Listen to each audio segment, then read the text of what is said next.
Break के बाद आपका स्वागत है। चलिए अब देखते हैं 5 मिनट में 25 खबरें। राज्यसभा सांसद गुलाम नबी आजाद का कार्यकाल पूरा होने पर पीएम नरेंद्र मोदी भावुक हो गए। उन्होंने गुलाम नबी आजाद से अपने दोस्ताना रिश्तों का जिक्र किया। गृह मंत्री अमित शाह ने चमोली में हुए हादसे पर आज राज्यसभा में बयान दिया। उन्होंने कहा कि चमोली में राहत कार्य तेजी से चलाया जा रहा है। सदन में इस हादसे पर 2 मिनट का मौन भी रखा गया। उत्तराखंड के चमोली में तपोवन की एनटीपीसी टनल में फंसे 35 लोगों को निकालने का काम तीसरे दिन भी जारी है। 2.5 किलोमीटर लंबी इस टनल में पानी की वजह से मलबा दलदल में तब्दील हो गया है। इस बीच उत्तराखंड के सीएम त्रिवेंद्र सिंह रावत ने आईटीबीपी के हॉस्पिटल का दौरा किया और हादसे में घायल हुए लोगों से मुलाकात की। उन्होंने इलाज कर रहे डॉक्टरों से भी मुलाकात की।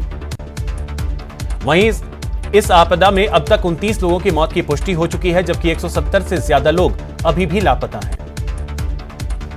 26 जनवरी को दिल्ली में हुए हिंसा के मुख्य आरोपी दीप सिंह सिद्धू को पुलिस ने गिरफ्तार कर लिया है। दिल्ली पुलिस के स्पेशल सेल ने 1 लाख के इनामी दीप सिद्धू को गिरफ्तार किया।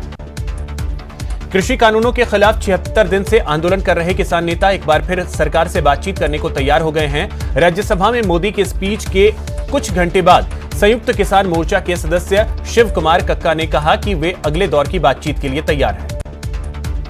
बजट सत्र से पहले गहलोत कैबिनेट की बैठक आज हो रही है। सीएमआर में यह बैठक चल रही है। बैठक में प्रदेश की नई आयुष नीति को मंजूरी मिल सकती है।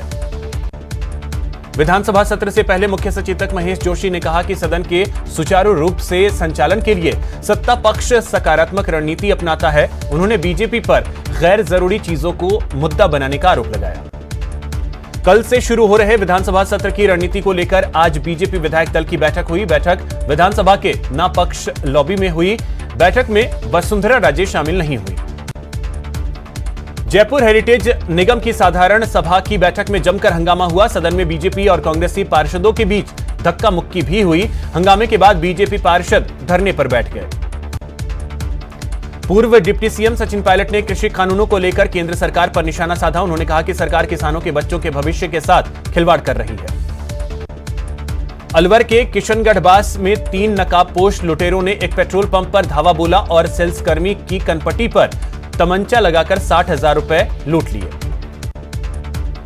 पाली में वडोदरा पुलिस ने स्थानीय पुलिस के सहयोग से जहर खुरानी के वारदातों को अंजाम देने के आरोप में एक को गिरफ्तार किया है। आरोपी एक होटल में रुका हुआ था। भरतपुर के बयाना में अपराधियों ने जमीन विवाद में गोली मारकर युवक की हत्या कर दी। मृतक का नाम भगवान सिंह था और वो पुराबाई खेड़ा का रहने वाला था। दौसा में दिल्ली मुंबई एक्सप्रेस वे के पास एक शव मिलने से हड़कंप मच गया। सूचना पर बांदीकुई डीएसपी और एसएचओ पुलिस टीम के साथ मौके पर पहुंचे और मौका मुआयना किया। मृतक के सिर में गंभीर चोटें भी हैं। भरतपुर में Rajasthan students para medical association ने जिला कलेक्टर को ज्ञापन सौंपा। उन्होंने निजी और राजकीय चिकित्सा संस्थानों में रजिस्टर्ड पैरामेडिकल कार्मिकों को लगाने की मांग की। कोटा के इटावा के बाईपास में अतिक्रमण कर बनाई गई दुकानों को हटाने की मांग को लेकर पार्षदों ने एसडीएम को ज्ञापन सौंपा।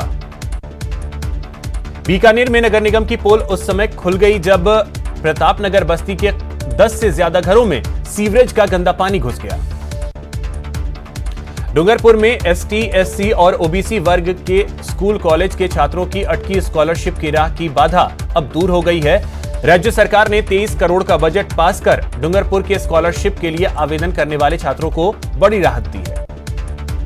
बीते 24 घंटे में देश भर में कोरोना के 9,110 नए केस सामने आए हैं, जिसके बाद कोरोना मरीजों का आंकड़ा 1,08,47,000 को पार कर गया। वहीं बीते 24 घंटे में कोरोना की वजह से 78 लोगों की मौत हुई है, जिसके बाद मौत का आंकड़ा 1,55,158 हो गया।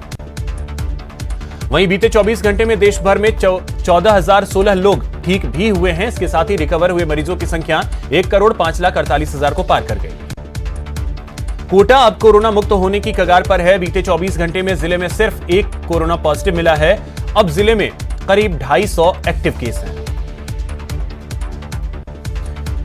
चलिए इस वक्त आपको लिए